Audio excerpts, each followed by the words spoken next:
سورہ مائدہ کی آیت نمبر 6 ہے. اعوذ باللہ من الشیطان الرجیم. بسم اللہ الرحمن الرحیم.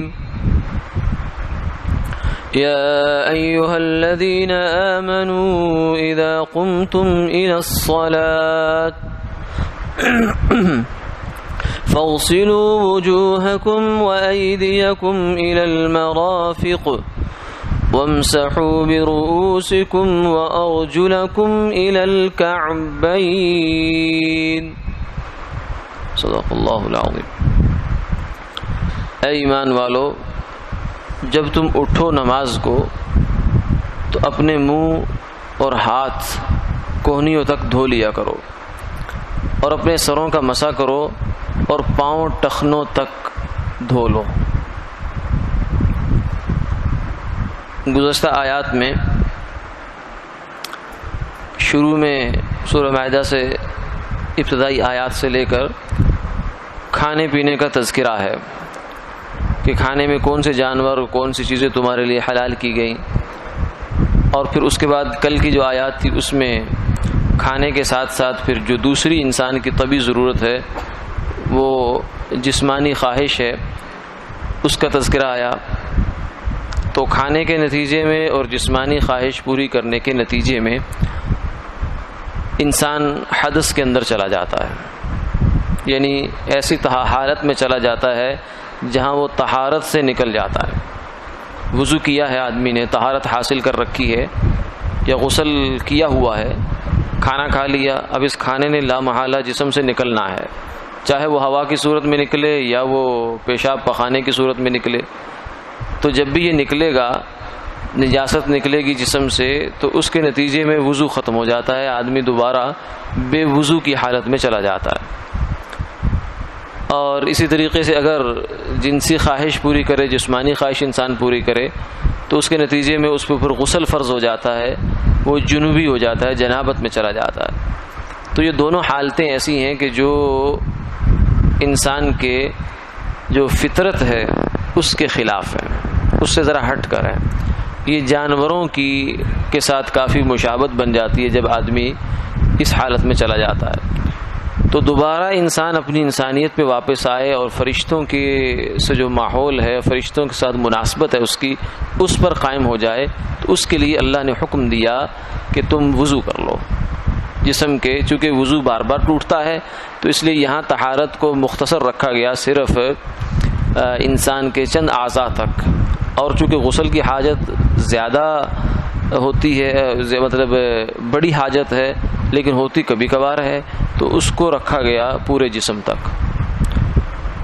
اور اس کی ایک وجہ یہ بھی ہے کہ پورے جسم اس کی جو کیفیت ہے، غسل کے وجوب کی کیفیت ہے، اس سے پورا جسم مستفید ہوتا ہے، اس سے لطف اٹھاتا ہے، فائدہ اٹھاتا ہے. اس لیے اس کو پورے جسم کو دھلوایا گیا تاکہ اس کے اوپر جو ایک غفلت کی کیفیت طاری ہو گئی تھی وہ ختم ہو جائے اور آدمی دوبارہ سے اپنے راستے پر واپس آ جائے.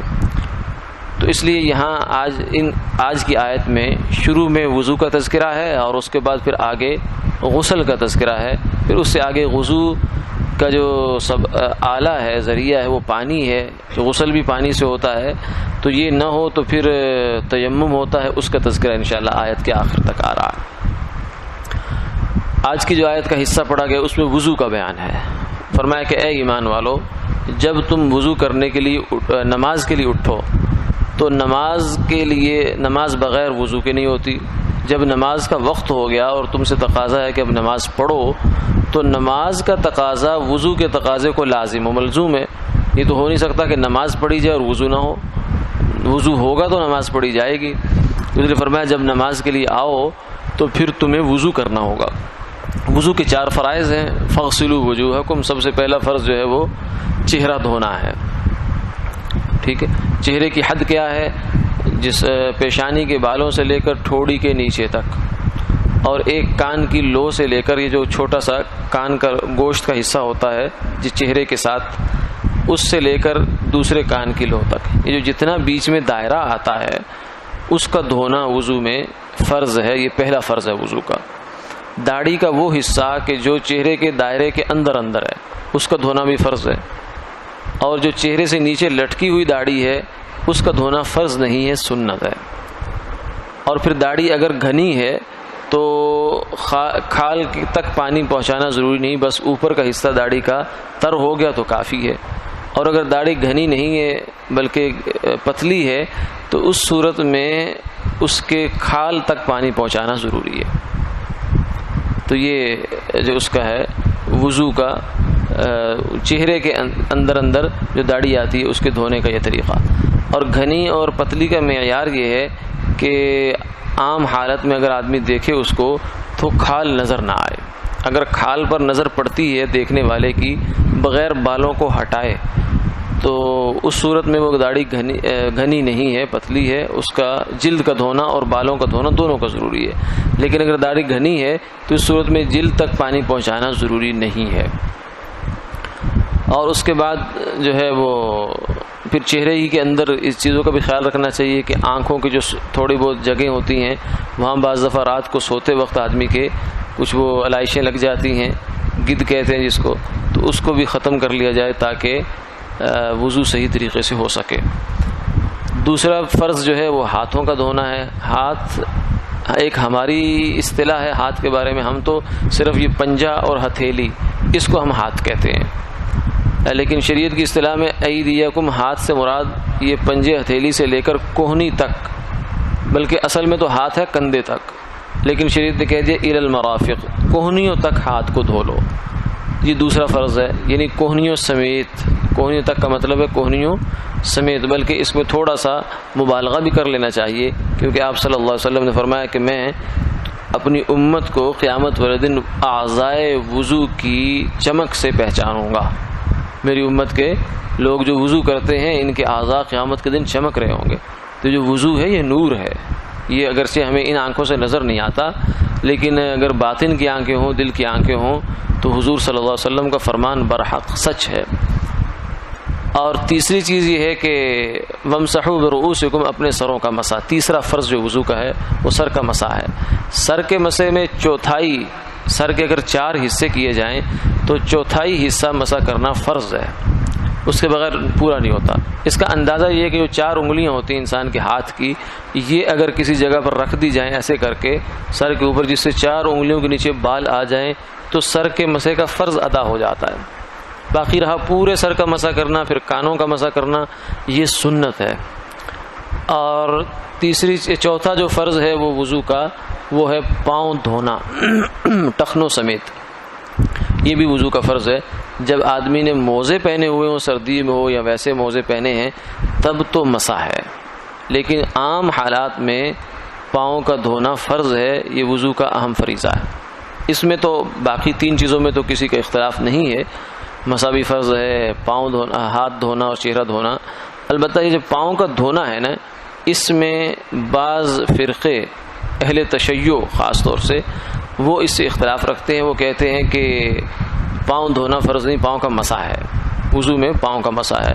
حالانکہ قرآن پاک کی آیت میں کوئی ایسی بات نہیں ہے، یہاں پاؤں کے دھونے کا تذکرہ ہے، اور پھر خود جناب نبی پاک صلی اللہ علیہ وسلم کی جتنی بھی احادیث وضو کے بارے میں ملتی ہیں ان میں پاؤں کے دھونے کا تذکرہ ہے۔ یا تو موزے کی حالت ہے تو اس میں مسح ہے، ورنہ عام حالات میں کھلے پاؤں ہوں تو نہ دھونا یہ کہیں منقول نہیں ہے۔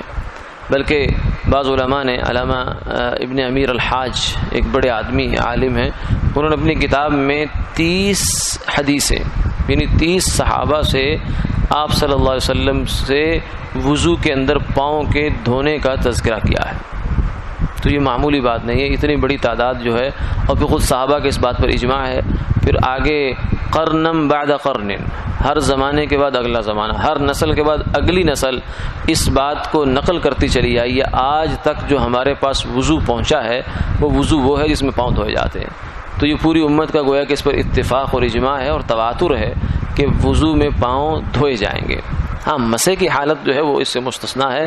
پھر مسح میں بھی ضروری ہے کہ وہ موزے ہوں چمڑے کے، یا ان موزوں کے برابر کی کوئی چیز ہو، تب تو وضو کے دھونے کا جو پاؤں دھونے کا فریضہ ہے اس سے آدمی چلو کہہ سکتا ہے کہ عدول کر کے مسے پہ آ جاؤ. یہ جو نائلون کی جرابیں ہیں، پتلی جرابیں ہیں جن کے اندر لاسٹک ہوتا ہے، وہ ٹکتی بھی نہیں ہیں، اور تھوڑی دیر اگر آپ جوتا اتار کر چلے تو پھٹ بھی جاتی ہیں، اور پانی بھی ان کے اندر چلا جاتا ہے، چھن جاتا ہے، تو وہ موزے کی کیٹیگری میں نہیں آتی. مسے کا جو جواز ہے وہ موزے کے اندر ہے، وہ جو نائلون کی جرابوں وغیرہ کے اندر اس کا جواز نہیں ہے. اگر کوئی چیز موزے کے برابر ہے تو اس پر مسا ہو سکتا ہے، کیونکہ خود سرکار دو عالم صلی اللہ علیہ وسلم نے موزے پر مسا فرمایا. باقی جو جرابوں پر مسے کی بعض ایک دو روایات پیش کی جاتی ہے، لیکن وہ روایات سند کے اعتبار سے ضعیف ہے، کمزور ہیں، ان میں ایسی اتنی قوت نہیں ہے کہ اس کی وجہ سے ہم موزے سے ہٹ کر جراب پر بھی مسے کی اجازت دی جائے. تو یہ 4 وضو کے فرض ہیں. باقی اس کے ساتھ سنتیں بھی کافی ساری ہیں جن کو ہم وضو کے اندر اپناتے ہیں، اور اس کا انشاءاللہ اگلا مزید جو بیان ہے غسل کا وہ اگلی نشست میں ہوگا. وآخر دعوانا الحمدللہ رب العالمین.